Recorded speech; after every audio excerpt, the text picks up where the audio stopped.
Bon, bah écoutez, je vous remercie. Alors, je sais que je suis la quatrième qui passe, donc ça doit être un peu compliqué à écouter, à se concentrer encore après tout ça. J'ai demandé qu'on vous fasse circuler un petit document comme ça qu'on va vous donner, qui reprend un peu, c'est un fascicule qui reprend un peu tout ce qu'on peut raconter au niveau de la campagne, hein, donc de Philippe et tout. Parce que moi, je ne vais pas faire le détail de tout. Je vais plus vous parler un peu des principes, des grandes idées qu'on peut avoir, et puis des grands domaines sur lesquels on pense qu'il faut agir très vite. Voilà. Donc je me présente, je suis Armelle Thierry. Alors je le dis parce que peut-être que certains d'entre vous m'ont déjà vu, parce que j'ai travaillé à la MDPH. J'étais responsable à la MDPH du Nord. Aujourd'hui, je suis en retraite. Donc, je peux me permettre de dire des choses que j'aurais pas dit quand j'étais à la MDPH, bien sûr. Donc, peut-être que certains d'entre vous, vous m'entendent dire des choses qui m'ont déjà et que je disais pas du tout avant, quoi. Donc, c'est pour ça que je voulais le dire, vous prévenir, parce que c'est un petit peu différent. Alors, sur les principes, je pense que vous avez déjà dû entendre un peu ça avec l'intervention de la personne qui est intervenue pour Lutte ouvrière ce matin, parce qu'on est un petit peu dans une démarche qui se ressemble un peu. C'est-à-dire qu'en gros, on n'a pas toute une série de mesures qui vont vous être développées parce qu'on ne pense pas que dans le système actuel, on peut changer vraiment les choses avec des mesures un peu plus, un peu moins de ci, un peu moins de là. Donc, nous, les deux grands principes qu'on a envie de défendre pendant cette élection, c'est de dire, si on veut vraiment que ça change, il faut répartir des richesses. Des richesses, il y en a, mais elles ne sont pas réparties pour tout le monde. Donc, je vais revenir un peu expliquer ça. Et puis le deuxième grand principe, c'est comment on décide de la vie, des choix qui sont faits pour tout le monde. Qui le fait, comment on le fait. Et nous, on pense que ce n'est pas un président qui va décider tout seul de tout, comme c'est un petit peu le cas en ce moment, mais que c'est l'ensemble des gens qui doivent s'approprier leurs idées, toute leur vie, et qu'on puisse décider ensemble de ce qui est bon pour nous. Donc voilà, sur la répartition des richesses, souvent on nous dit, et moi je l'ai entendu quand je travaillais à la MDPH, très souvent, on n'a pas d'argent pour augmenter les salaires de ceux qui travaillent à la MDPH pour avoir des postes en plus, pour aller un peu plus vite, parce que vous devez savoir que c'est très long quand on est... on n'a pas d'argent pour augmenter les allocations, on n'a pas d'argent pour... Et moi, je sais qu'il y a de l'argent, parce que quand on fait... Il y a des études qui l'ont montré, notamment pendant la pandémie, les plus riches n'ont jamais été aussi riches. Ils ont augmenté leur richesse pendant que les gens, en général, le peuple, eux, ils sont devenus plutôt plus pauvres et eux, ils ont un pouvoir d'achat aujourd'hui. On voit avec l'augmentation de tous les prix qui baissent. Donc, ça veut dire que le problème, ce n'est pas le problème de il n'y a pas d'argent, c'est le problème de où est l'argent, où il va et comment on peut le répartir. Et c'est cette question-là qui nous semble au cœur des choses, c'est-à-dire comment on peut faire pour répartir cet argent-là. En gros, faut aller le chercher. Alors, on ne va pas leur demander à ceux qui ont beaucoup d'argent, est-ce que vous voulez bien, ils le donnent de temps en temps, il y a du mécénat, il y a des choses, mais vraiment, il faudra certainement aller dans les entreprises qui gagnent de l'argent, par exemple, de dire, ces entreprises, ça y est, vous avez gagné beaucoup d'argent avec, maintenant, c'est aux gens, à l'État, au peuple, et on va, et je pense notamment aux entreprises pharmaceutiques qui ont fait énormément d'argent pendant la pandémie, qui ont vendu beaucoup de médicaments très chers, et voilà, alors que dans les pays un peu riches comme le nôtre, où la sécurité sociale, donc l'État achète très cher tous les vaccins, il y a des pays où ils n'ont pas pu acheter les vaccins. Donc c'est un vrai problème. Le deuxième problème, c'est qui décide et comment on décide.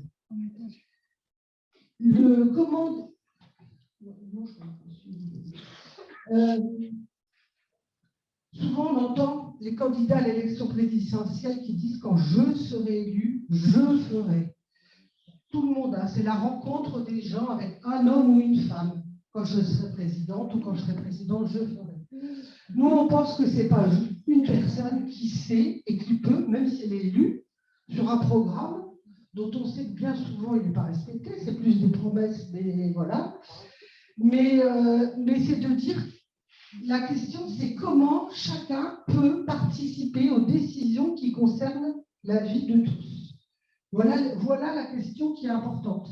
C'est comment on peut faire pour qu'on dise nous, pour qu'on puisse s'organiser et pour qu'on puisse avoir notre avis à dire sur plein de choses. Sur tout ce qui concerne notre vie de tous les jours, le logement, les revenus, enfin voilà. Donc ça, c'est la deuxième chose, c'est pas juste une démocratie, ce qu'on appelle représentative, ça veut dire on élit des gens une fois, puis après, ils font tout ce qu'ils veulent, et puis on refait des élections 5 ans après, par exemple, pour les présidents, et pendant 5 ans, ben, voilà, on ne sait pas, il y a des promesses, mais elles ne sont pas là, enfin voilà. Donc c'est de dire, bah, par exemple, un président élu, il peut être révoqué si à un moment donné, on fait un vote, et puis on décide qu'il n'a pas tenu ses engagements, ben voilà, on revote et on refait des choses. Ça existe dans certains pays, et c'est important de pouvoir le faire. Donc voilà, ça c'est un peu les deux grands principes qui disent un peu aussi notre slogan de campagne. Le slogan de Philippe Poutou, c'est « Nos vies valent plus que leur profit ». C'est-à-dire nos vies, tout ce qui nous concerne, on les prend en main et ça vaut plus que l'argent qui est gagné par les gens qui ont, par les plus riches et qui ont les usines et les entreprises. Après, il y a 3 grands domaines que vous allez avoir là dans les documents et sur lesquels on se dit, là, il y a des urgences et nous, on propose de faire des choses très rapidement parce que c'est l'urgence. D'abord, le type d'urgence, c'est l'urgence écologique et sanitaire et la santé. C'est le grand domaine où on se dit qu'il y a des choses à faire. Alors, vous aurez tout ce qu'on propose, mais de manière générale, ce qu'on dit, c'est que pour sauver la planète et pour sauver notre santé, ben, il faut des transports publics, communs, accessibles et gratuits, 100% gratuits pour tous. C'est une des choses pour éviter tout ce qui est autour de la pollution par l'automobile, par l'essence, par les particules, enfin voilà, tout ce qu'on connaît. Développer des énergies nouvelles, le solaire, le vent, s'appuyer sur tout ce qui est renouvelable, donc le soleil, l'eau, le vent, enfin développer toutes ces recherches et s'appuyer là-dessus. Et puis surtout aussi des moyens pour l'hôpital. On parle de la santé, mais aussi l'hôpital. On vient de passer une crise sanitaire où on s'est rendu compte comment c'était difficile de se faire soigner. C'est de pire en pire. Les hôpitaux aujourd'hui, c'est de pire en pire. Je ne sais pas si vous avez des personnes qui connaissez des personnes qui travaillent dans les hôpitaux, mais aujourd'hui, c'est la catastrophe. Hein. Franchement, tous les médecins s'en vont. Il n'y avait déjà pas beaucoup de postes, mais aujourd'hui, ils s'en vont. Il y a plein de postes qui sont libres. Et voilà, donc c'est vraiment important. Et des moyens, ce que je disais, hein, c'est qu'on peut en trouver. Rien que dans le domaine de la santé, il suffit de ce qu'on appelle nationaliser ou socialiser, où il y a plein de mots qui existent pour dire les entreprises pharmaceutiques, on ne se fait pas de l'argent sur la santé des gens. Donc tout ce qui est produit au titre de la santé, ça ne peut pas être quelque chose qui fasse de l'argent. Donc tout ça, il faut que ça soit, il faut des mesures très fortes. Je pense aux EHPAD, par exemple, dont on nous a parlé, des EHPAD qui sont gérés par des secteurs privés lucratifs. C'est-à-dire qu'il y a des gens, des actionnaires qui achètent des actions et qui se font de l'argent en accueillant des personnes âgées. Pour se faire de l'argent, plutôt on baisse le nombre de personnes, on ne paye pas beaucoup les salariés et les gens sont mal pris en charge. Donc ça, c'était la première urgence, écologique et santé. D'accord. Deuxième urgence, c'est l'urgence sociale, c'est-à-dire tout ce qui concerne les revenus et les conditions de vie des personnes. Donc nous, vous verrez aussi dans le petit document que je vais vous présenter toutes les mesures, mais il y en a une essentiellement, c'est pas un niveau de salaire, pas un revenu inférieur à 1 800 € par personne. C'est le minimum pour lequel on peut aujourd'hui, dans un pays riche, et c'est possible de le faire, si on mutualise les richesses, on peut donner à chacun 1 800 € par personne au minimum. Ça veut dire qu'on augmente les salaires, ça veut dire qu'on augmente le SMIC, ça veut dire qu'on augmente les allocations. C'est scandaleux que dans un pays comme le nôtre, qui est un pays riche malgré tout, on ait quand même une allocation adulte handicapé qui est en dessous du niveau du seuil de pauvreté. Ce n'est pas possible. Enfin, on ne peut pas accepter ce genre de choses. C'est impossible. Donc, cette revendication de 1 800 € de revenus par personne pour vivre dignement, ben voilà, c'est ce qu'on peut arriver à faire en prenant des décisions politiques courageuses. Et puis la dernière chose, c'est aussi, on en parlait un peu de l'hôpital, mais aussi, c'est aussi tout ce qui concerne l'éducation, tous les services publics, dont l'éducation. L'éducation, ce qui veut dire qu'il faut investir énormément dans l'enseignement, dans l'éducation. De la même manière,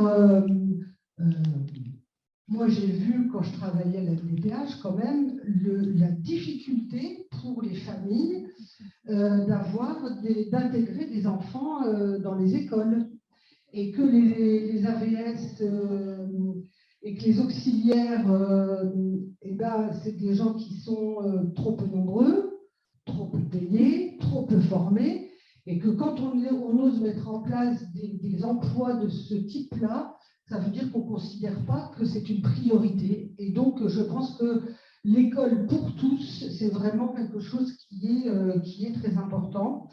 Et quand je dis pour tous, c'est pour les personnes, pour les enfants en situation de handicap, c'est aussi pour les enfants qui ont des grandes difficultés et des retards, c'est aussi pour les enfants étrangers, les mineurs étrangers, c'est enfin pour tous, donc c'est de l'intégration pour tous. Et dernière chose, comme urgence, donc j'ai dit, il y a l'urgence sanitaire, écologique, sociale, et puis démocratique, où là, ce qu'on peut dire, c'est qu'il y a aussi tout un travail à faire pour revendiquer sur les droits des femmes, sur les solidarités aussi avec l'ensemble là j'ai envie de dire des peuples du monde entier. C'est-à-dire qu'aujourd'hui, le NPA, donc Philippe Poutou, c'est aussi un internationaliste. Ça veut dire qu'il y a les problèmes ici de nous en France, mais c'est aussi d'être solidaire avec les pays, avec l'ensemble des pays qui sont opprimés, et de les soutenir. Aujourd'hui en Ukraine, et ben voilà, il y a tous les pays, en ce moment c'est l'Ukraine, il n'y a pas que l'Ukraine, hein, il y en a d'autres, des réfugiés, il n'y a pas que les Ukrainiens, il y en a d'autres. Et donc c'est cette solidarité qu'on veut faire. Donc, je vais finir. Une dernière phrase. Ça veut dire quoi? Ça veut dire que vous avez bien compris que quand on vote pour Philippe Poutou, on ne va pas voter pour un homme seul qui va faire plein de promesses et qui va vous changer la vie tout seul. Voter pour Philippe Poutou, ça veut dire une chose, ça veut dire qu'on va soutenir les hommes et les femmes qui se battent au quotidien pour faire évoluer les choses, qui manifestent, qui signent des pétitions, qui font des grèves parce qu'ils ont envie que le monde change et qu'ils ont envie qu'il y ait du courage politique et qu'on change. Voilà ce que ça veut dire voter pour Philippe Poutou.